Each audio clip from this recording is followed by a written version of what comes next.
नेपालको आफ्नै भूमि प्रयोग भइरहेको छ, तर नेपाललाई नै यसबारे कुनै जानकारी छैन भन्ने सुन्दा तपाईलाई आश्चर्य लाग्न सक्छ। दुई विशाल छिमेकी राष्ट्रले अर्को सार्वभौम देशको भूमिमाथि कसरी सुटुक्क सम्झौता गर्न सक्छन् भन्ने विषयले अहिले सबैको ध्यान तानेको छ।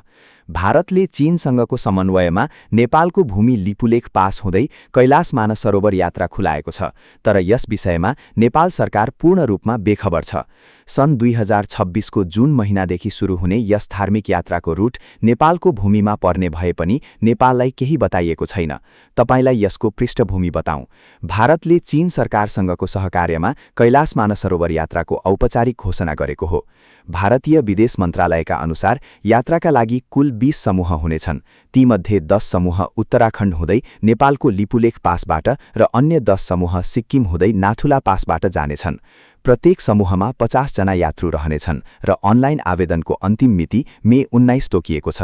सन् 2024 को डिसेम्बरमा चीनका विदेश मन्त्री र भारतका राष्ट्रिय सुरक्षा सल्लाहकार बीच भएको भेटवार्तामा यो नाकाबाट यात्रा सुचारू गर्ने सहमति भएको थियो। अर्कोतर्फ नेपालले भने कालापानी, लिपुलेख र लिम्पियाधुरा आफ्नो भूमि भएको स्पष्ट पार्दै भारतले मिचिरहेको विषयमा निरन्तर आपत्ति जनाइरहेको छ।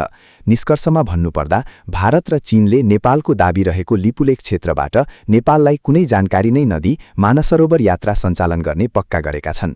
नेपाललाई जानकारी नै नदिई दुई छिमेकी देशले गरेको यो निर्णयबारे तपाईको विचार के छ? कृपया कमेन्टमा लेख्नुहोला।